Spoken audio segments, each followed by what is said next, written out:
السلام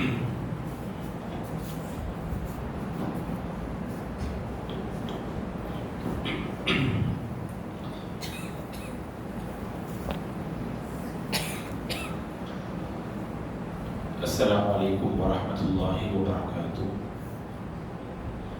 الحمد للہ رب العالمین والعاقبۃ للمتقین والصلاة والسلام علی رسولہ الامین وعلی آلہ وصحبہ اجمعین ومن تبعہ بإحسان الی یوم الدین، اما بعد فاعوذ باللہ من الشیطان الرجیم۔ ما كان للنبي والذين آمنوا أن يستغفروا للمشركين ولو كانوا أولي القربى من بعد ما تبين لهم أنهم أصحاب الجحيم۔ قابل احترام حضرات و خواتین، ہم آپ تمام کا تہ دل سے شکریہ ادا کرتے ہیں۔ موسم سرما کی چھٹیاں چل رہی ہیں، اسکولز اور کالجز تقریباً بند ہیں۔ چھٹی کے اس موسم میں مختلف اسفار اور سفروں میں لوگ مشغول ہیں۔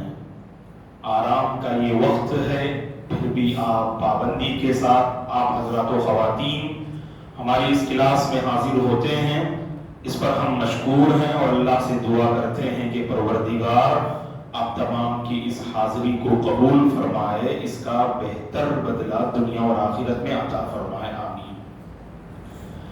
پابندی سے حاضر ہونے والے وہ حضرات و خواتین جو اب شاید سفر پہ ہوں یا عمرہ سے باہر ہوں، جس کی وجہ سے وہ حاضر نہ ہو پائے ہوں، تو یہاں موجود حضرات و خواتین سے ہم گزارش کرتے ہیں اور اپیل کرتے ہیں یہ پیغام ان تک پہنچا دیں کہ ہماری یہ کلاس الحمدللہ ریکارڈ ہوتی ہے اور امام صاحب یوٹیوب پر اسے نشر کرتے ہیں، اور پیر یا منگل کے دن ہماری یہ کلاس سوشل میڈیا میں نشر ہو جاتی ہے۔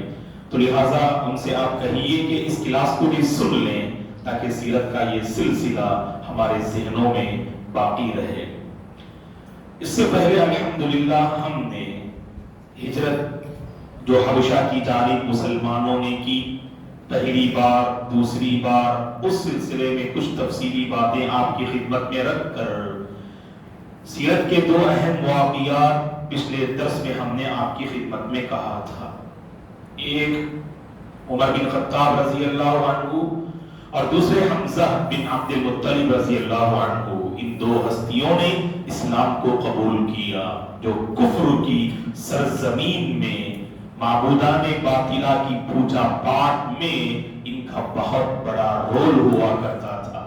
معاشرے کے دو اہم ستون تھے، ایک حمزہ بن عبد المطلب اور دوسرے عمر بن خطاب، اور دونوں کو اللہ تعالیٰ اسلام سے مالا مال فرماتے ہیں۔ اور یہاں پر جب یہ دونوں اسلام قبول کر لیے، جو کافروں کی توقع اور امید سے بالکل ہٹ کر یہ بات تھی کہ عمر جیسے انسان جو کفر پر ڈٹے ہوئے تھے، جنہوں نے بہت سے مسلمانوں کو تکلیف دی، ان کے سلسلے میں تصور نہیں کیا جا سکتا کہ وہ اسلام قبول کر لیں، لیکن اللہ جب کسی کو ہدایت دینا چاہے دنیا کی کوئی طاقت روک نہیں سکتی۔ اگر کوئی گمراہی پہ چلا جائے دنیا کی کوئی طاقت اسے ہدایت پر لا نہیں سکتی سوائے اللہ کی ذات کے۔ یہ میرے اور آپ کا عقیدہ ہے دوستو۔ چلیے آگے بڑھتے ہیں۔ جیسا کہ ہم نے آخری کلاس میں کہا تھا کہ آج ایک ایسا واقعہ ہم آپ کی خدمت میں بیان کریں گے، مکی زندگی کا بہت ہی گھناؤنا واقعہ ہے، اور بلکہ تاریخ انسانی کا دردناک واقعہ ہے جسے سیرت نگاروں نے اپنی کتابوں میں نقل کیا ہے۔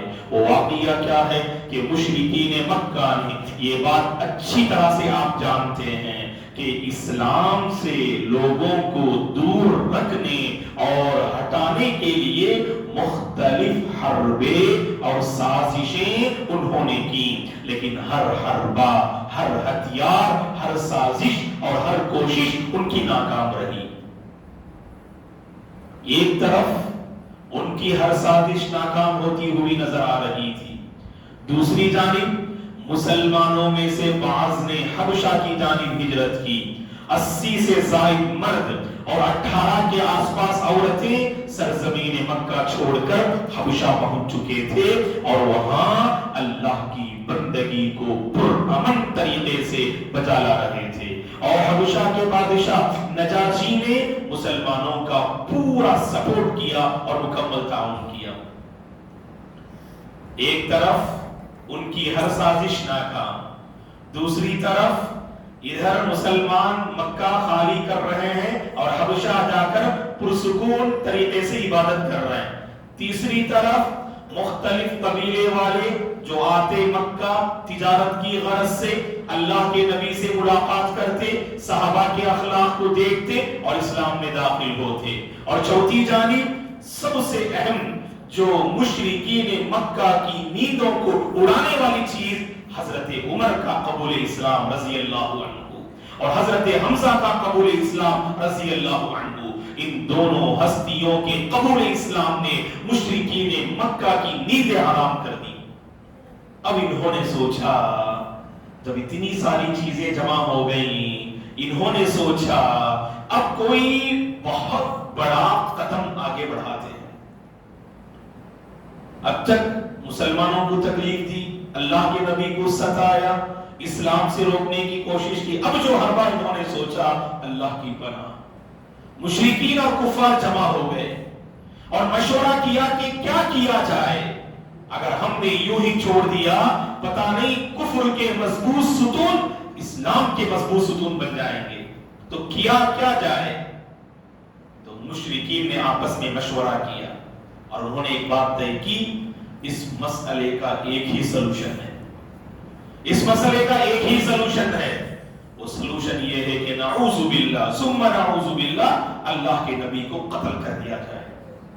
تو جمع ہو گئے سب مشرکین اور کفار، اللہ کے نبی کو قتل کرنے پر جمع ہو گئے. صلی اللہ علیہ وسلم کو کہا کہ آپ کو اگر قتل کر دیا جائے یہ دین آگے بڑھ نہیں سکتا اور مسلمانوں کی تعداد میں اضافہ ہو نہیں سکتا.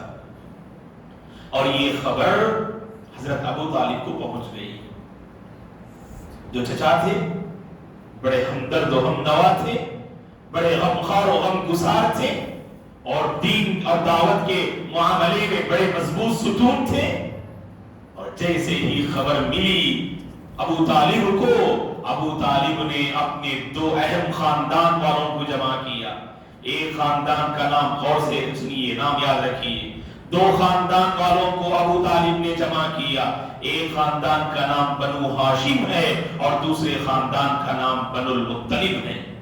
ایک بنو المطلب اور بنو ہاشم، ان دو خاندان کو آپ نے گھر جمع کیا اور جمع کر کے کہا دیکھو محمد ایک اللہ کی بندگی کی طرف دعوت دے رہے ہیں، یہ دین اور مذہب کا مسئلہ ہے، لیکن وہ ہمارے آدمی ہے نا، وہ ہم سے تعلق رکھتے ہیں نا. اور زمانے جاہلیت کی ایک بات کیا تھی کہ اپنے قبیلے کے کسی انسان کو اگر کوئی باہر کا تکلیف دے تو سب مل کر اس دشمن کو بھگایا کرتے تھے. اسے کہتے ہیں عصبیت، اپنے قبیلے کی حمیت، قوم کی طرفداری.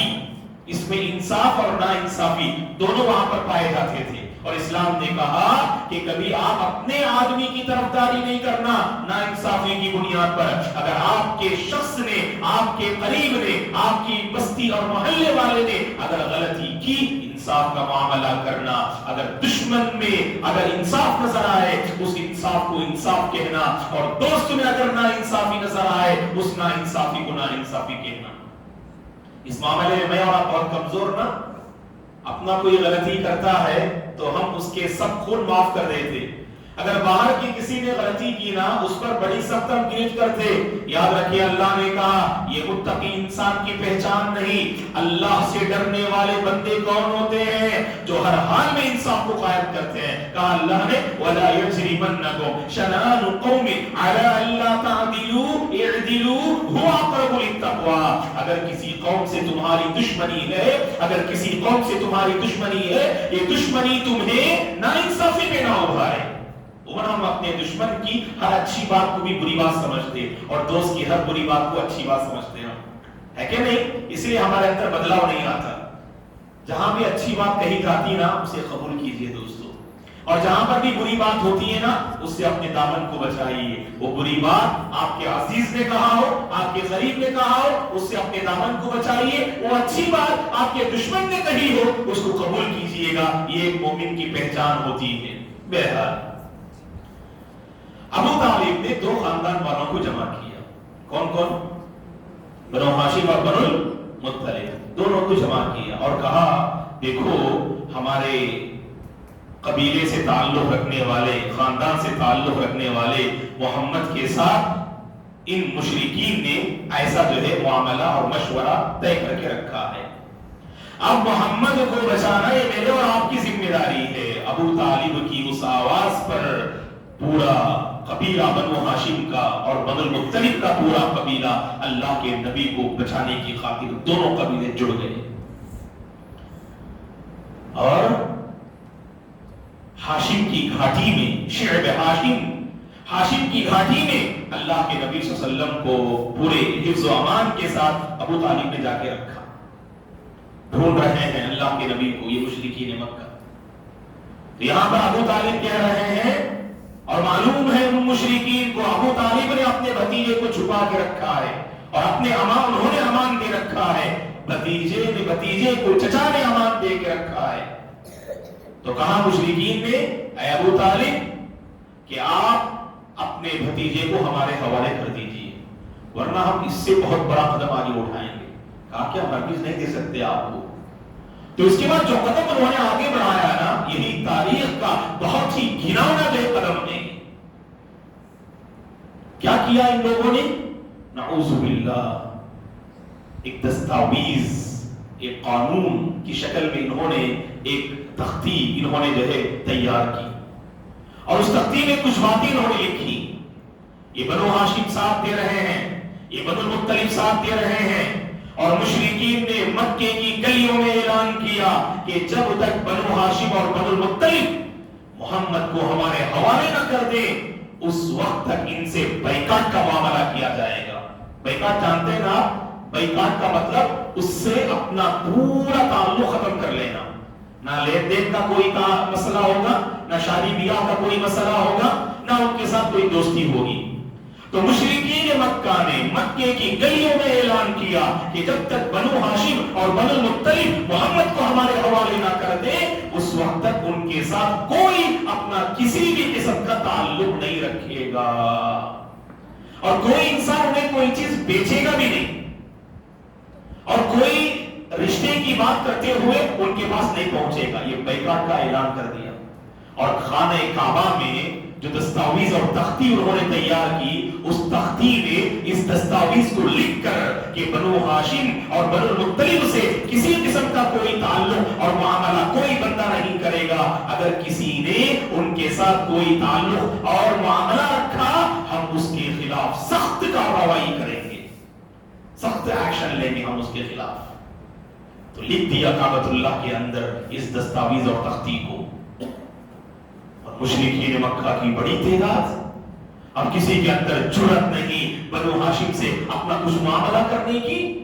ہوا یہ کہ ابو طالب کی جو گھاٹی ہے عربی میں اسے شعبن کہتے ہیں, شعب ابی طالب کے نام سے یہ واقعہ اہل علم نے اپنی کتابوں میں لکھا ہے. ابو طالب کی گھاٹی میں یہ بنو ہاشم اور بنو المطلب سب کے سب مسلمان بھی تھے, کفار بھی تھے, سب کے سب اس میں جا کر بند ہو گئے. بڑی اذیتوں کا سامنا کیا. 1 مہینے کی مدت نہیں, 3-4 مہینے کی مدت نہیں, 1-1.5 سال کی مدت نہیں دوستو.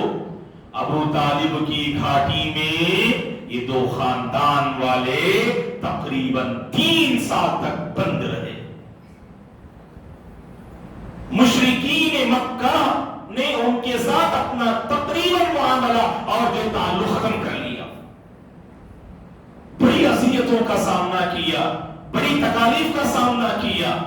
اور بنو ہاشم بنو المطلب میں ایک شخص نکل گیا, اس نے کہا کہ ہم محمد کا ساتھ نہیں دیں گے, ہم تو مشرکین کے ساتھ ہیں. وہ نکلنے والا کون تھا؟ اللہ کے نبی کا چچا ابو لہب تھا. ابو لہب نکل گیا بنو ہاشم اور بنو المطلب, کیونکہ وہ بھی انہی کے خاندان سے تھا. ہونا تو یہ چاہیے کہ محمد کی طرفداری کرے، لیکن وہ تو کفر کا سرغنہ تھا، ہمیشہ اس نے مسلمانوں کو تکلیف دینے میں کوئی کسر نہ چھوڑی۔ اس ابو لہب جو اللہ کے نبی کا چچا تھا، نکل گیا وہ اور کہا کہ ہم یہاں نہیں رہ سکتے، ہم تو مشرکین کے ساتھ ہیں۔ 3 سال دوستو مسلمانوں نے بھی بہت تکلیفیں برداشت کی۔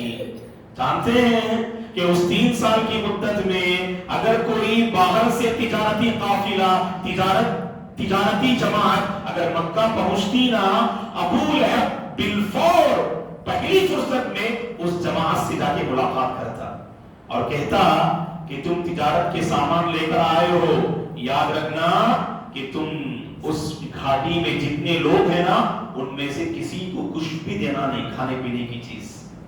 اگر وہ لینا چاہیں تو ایک کنڈیشن ہے، قیمت اس قدر بڑھا کے پیش کرو وہ لے نہ سکیں۔ وہ 10 روپے کی چیز 1000 روپے بتاؤ فار ایگزامپل۔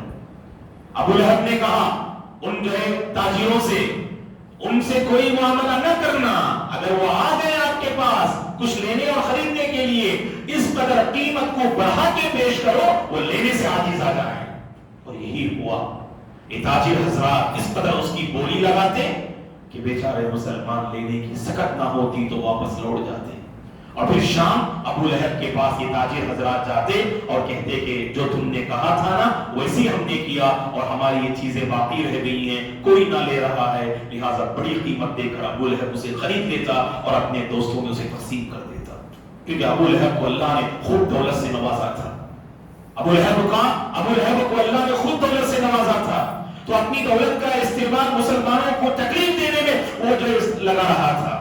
بہرحال دوستو یہ 3 سال کی جو ہے مدت تھی جو ابو طالب کی گھاٹی میں بند رہے، اور اس حوالے سے اہل علم نے کئی ایک واقعات اپنی کتابوں میں لکھا ہے۔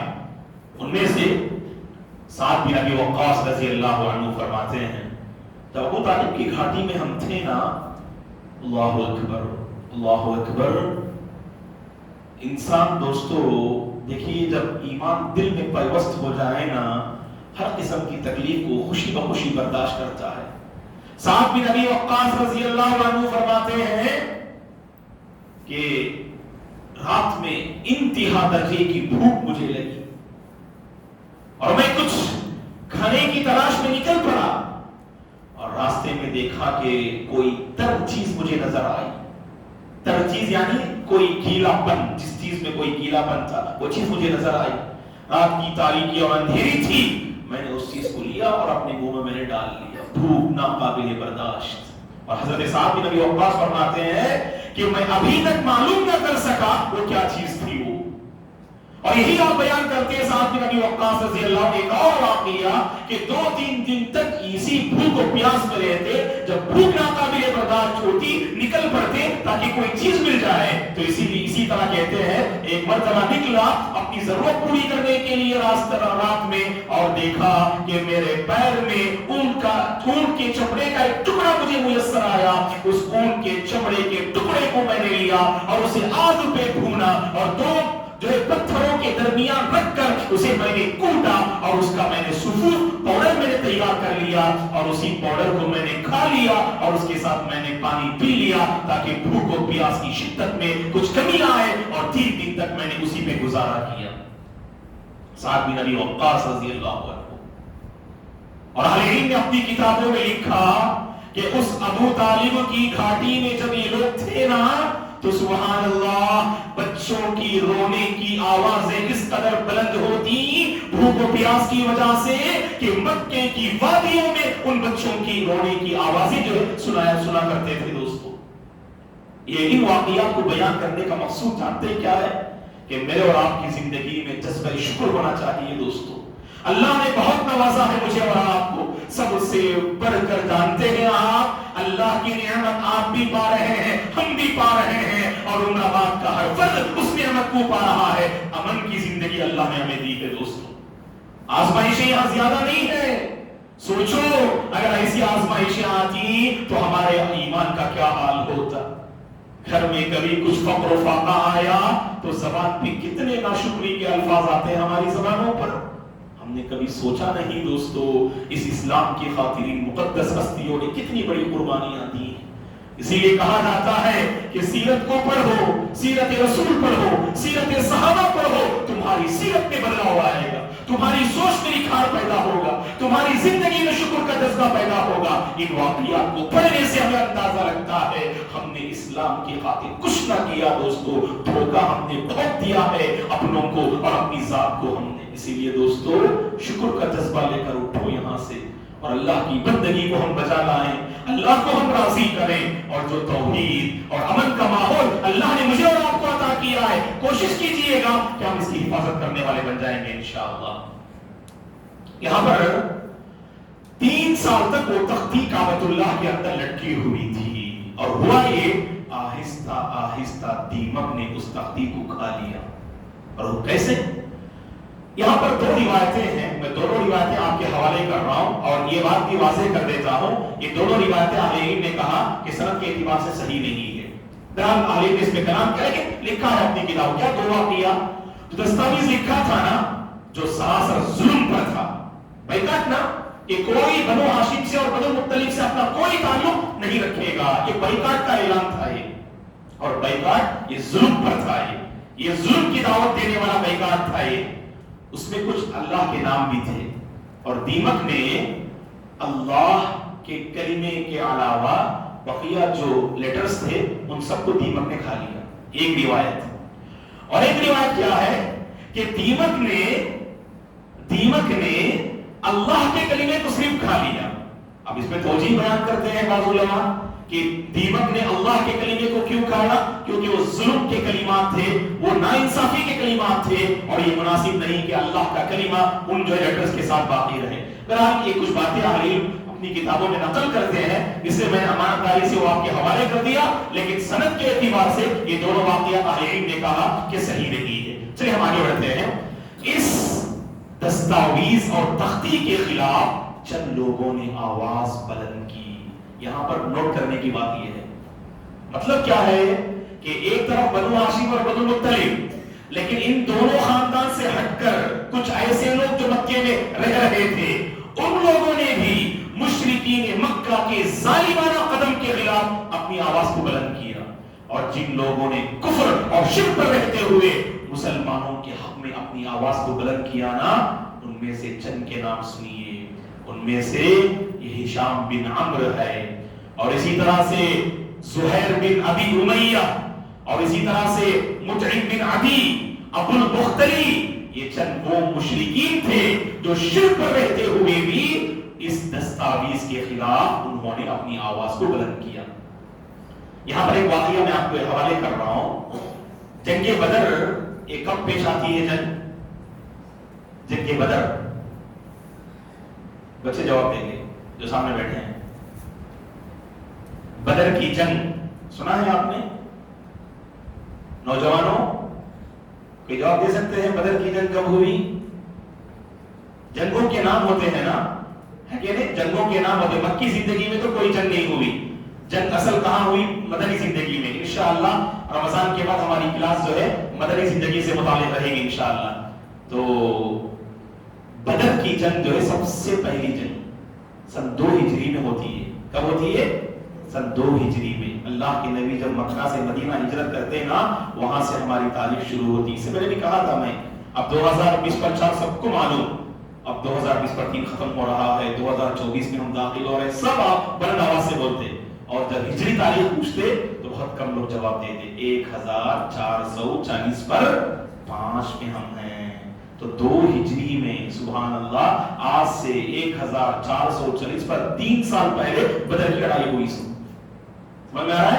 تو 2 ہجری میں جب بدر کی پہلی لڑائی ہوئی نا مسلمانوں کی, وہ لڑائی ختم ہونے کے بعد مسلمان کم تھے, اللہ نے مسلمانوں کو کامیابی دی, اور اللہ کے نبی صلی اللہ علیہ وسلم نے جنگ کے میدان میں ایک اعلان کروایا. ایک اعلان کرنے والے منادی وہاں پر کھڑے ہوتے ہیں, اللہ کے نبی کی طرف سے اعلان کرتے ہیں. وہ اعلان کیا تھا کہ اے مشرکو سن لو کہ آج کے دن کسی بھی مشرک کو اللہ کے نبی کی طرف سے کوئی امان نہیں ملے گا.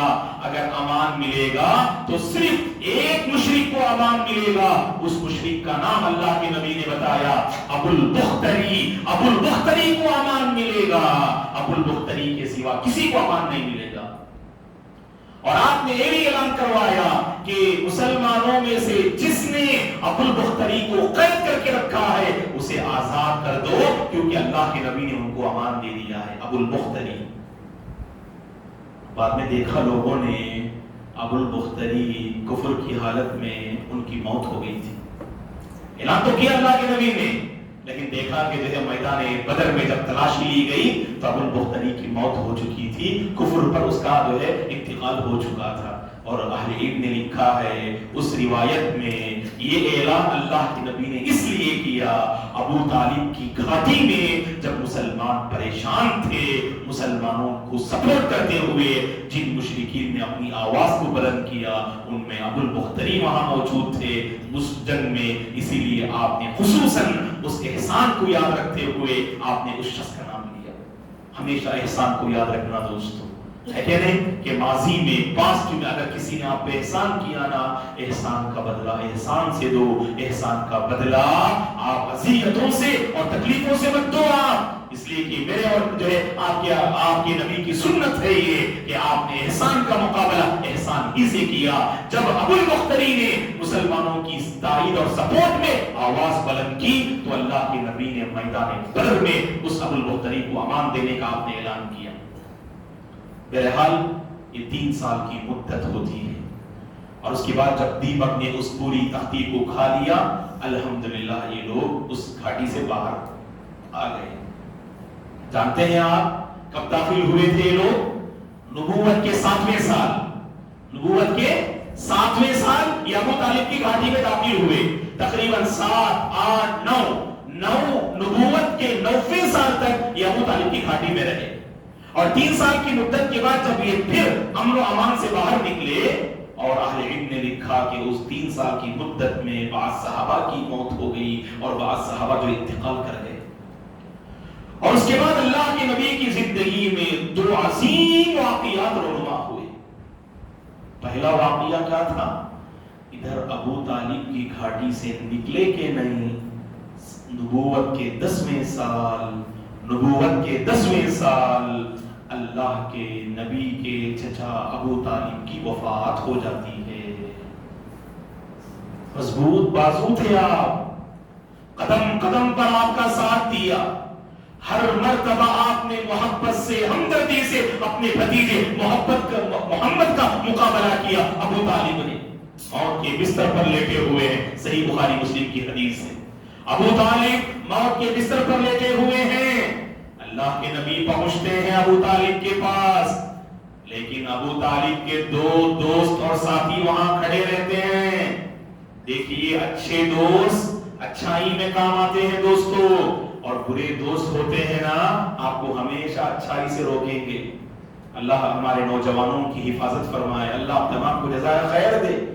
آپ آنا چاہتے ہیں آپ ہر ہفتہ، لیکن آپ کے کچھ دوست و احباب ہوں گے وہ کہیں گے کہ چلو کیا سنتے ہو تم بیان، اور کیا ہی کلاس ہے سب، چلو ہم ایسے ہی باہر جو گھومنے نکلتے ہیں۔ واللہ جو ہے آپ محترم نوجوانوں کی اللہ حفاظت فرمائے، واللہ کتنی بڑی نعمت ہے معلوم، چاہے تو آپ جا سکتے تھے آمور اور وانمبری کی سڑکوں کی زینت بن سکتے تھے آپ، جہاں پر آج انسانیت کی ایک بڑی تعداد ٹھاٹے مارتے ہوئے نیو ایئر مناتے ہوئے پتہ نہیں کیا کچھ بے حیائی کر رہی ہے۔ اللہ نے ان تمام سے نوجوانوں آپ کی اللہ نے حفاظت کی ہے، کیونکہ اچھی صحبت کا بڑا کردار ہوتا ہے۔ یہاں پر دیکھو ابو طالب موت کے بستر پر لیٹے ہیں، اللہ کے نبی پہنچے ہدایت کا پیغام لے کر تاکہ جانے سے پہلے آپ کو ہدایت مل جائے، لیکن ہدایت میں جانتے ہیں سب سے بڑی رکاوٹ کون؟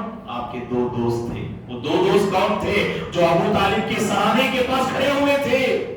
ان میں سے ایک ابو جہل اور دوسرا عبداللہ بن ابی امیہ، یہ دونوں مشرک اور کفر کے سرغنے، ایک طرف ابو جہل اور عبداللہ بن ابی امیہ، یہ دونوں سر پہ کھڑے ہوئے ہیں، اور اللہ کے نبی نے کہا صحیح بخاری مسلم کی حدیث، یا عمی قل کلمۃ اشہد لک بها عند اللہ، اے چچا جان ایک مرتبہ کلمہ کہہ دیجیے بس، اس کلمے کی بدولت نہ میں اللہ کے پاس تمہاری سفارش کروں گا۔ بہت ساتھ دیا ابو طالب نے، واللہ بہت ساتھ دیا اپنے نبی کا، مسلمانوں کا، دعوت دین کا بڑا مضبوط جو ہے آپ نے جو سپورٹ کیا. اسی لیے کہا ایک مرتبہ کہہ دیجئے چچا میں اللہ کے پاس آپ کی سفارش کروں گا. آپ کہنے جا رہے تھے، فوری طور پر وہاں دو ساتھیوں نے کہا اترغب عن ملت عبد المطلب یا ابا طالب، اے ابو طالب باپ عبد المطلب کے دین سے ہٹ رہے ہو کیا؟ مرنے کے موقع پر ابو طالب کے دین کو چھوڑ، عبد المطلب کے دین کو چھوڑ رہے ہو کیا؟ یہاں اللہ کے نبی دہرا رہے ہیں کلمہ اور وہاں پر وہ کہہ رہے ہیں کہ باپ کے دین کو چھوڑ دے کیا؟ اور جیسے یہ بار بار جو ہے باتیں ان کے کانوں سے ٹکرائیں، یہاں روح قبض ہوتی ہے، روح نکلتی ہے ابو طالب کی، اور آپ کی زبان پہ جو الفاظ تھے نا علی ملت عبد المطلب، علی ملت عبد المطلب کہہ کر آپ کی روح پرواز ہو جاتی ہے. یعنی عبد المطلب کے دین پر میں مر رہا ہوں، عبد المطلب کے طریقے پر میں مر رہا ہوں، توحید پر نہیں. انہوں نے اعلان نہیں کیا. بہت دکھ ہوا اللہ کے نبی کو. اللہ کے نبی نے کیا فرمایا اس موقع پر؟ واللہ لاستغفرن له ما لم انہ عنہ، کہ میں چچا جان کے حق میں اللہ کی قسم استغفار کرتا رہوں گا، مغفرت کی دعا کرتا رہوں گا جب تک کہ مجھے نہ روک دیا جائے. اللہ نے فوری طور پر آیت نازل فرمائی جس کی میں نے آپ کے سامنے تلاوت فرمائی، اور 11ویں پارے میں اللہ نے سورہ توبہ کی اس آیت کو نقل کیا. ما كان للنبي والذين آمنوا ان يستغفروا للمشركين ولو كانوا اولي قربى، کسی بھی نبی کے لیے یہ جائز نہیں کہ اگر ان کے کوئی قریبی رشتہ دار اگر شرک پر ان کی موت ہو جائے ان کے سلسلے میں کبھی اللہ سے مغفرت کی دعا نہیں کرنا. مشرک کے لیے اگر آپ دعا بھی کریں گے نا، اگر شرک پر موت ہو جائے اللہ کی قسم اللہ ہرگز جو ہے اس دعا کو قبول نہیں کریں گے. یہ شرک کی لعنت ہے. شرک اور کفر پر موت ہو جائے گا دوستو، اللہ کی قسم کسی کی دعا کام نہیں آتی، حتیٰ کہ خاتم النبیین امام الانبیاء رحمت للعالمین کی دعا بھی اللہ تعالیٰ وہاں پر قبول نہیں فرمائیں گے. اللہ نے اس آیت میں صاف طور پہ فرما دیا. اور ایک اور آیت نازل فرمائی اللہ نے، وہ کون سی آیت؟ سورہ قصص کی 20ویں پارے میں ہے، بڑی عظیم آیت ہے. اللہ نے کہا انک لا تہدی من احببت، اے نبی جسے چاہیں نا آپ اسے ہدایت دے نہیں سکتے، ولکن اللہ یہدی من یشاء، اللہ جسے چاہتے ہیں اسی کو ہدایت دیتے ہیں. تو اللہ نے واضح کر دیا ہدایت کا جو معاملہ ہے نا وہ اللہ کے نبی کے ہاتھ میں نہیں. اسی لیے مانگنا ہو تو اللہ سے مانگو، اللہ کے نبی سے بھی نہیں مانگنا، کیونکہ آپ ہی کسی انسان کی کوئی ضرورت جو ہے پوری نہیں کر سکتے جب تک کہ اللہ کی اجازت جو ہے آپ کی زندگی میں شامل حال نہ رہی ہو. تو ہدایت کا مسئلہ جو ہے اللہ کے ہاتھ میں ہے دوستو. ایک طرف ابو طالب کی وفات ہوئی نا، کیا جو ہے درد ہوگا اللہ کے نبی کے دل میں، ہم اسے الفاظ سے بیان نہیں کر سکتے.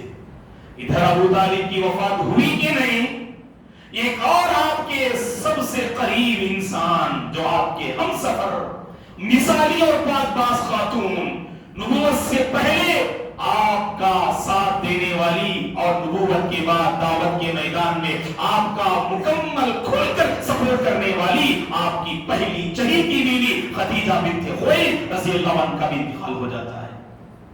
خدیجہ رضی اللہ عنہ کا بھی انتقال ہوتا ہے. اب علماء نے کہا کہ ابو طالب کی وفات تو پہلے ہوئی اور بعد میں خدیجہ کی وفات ہوئی رضی اللہ عنہ.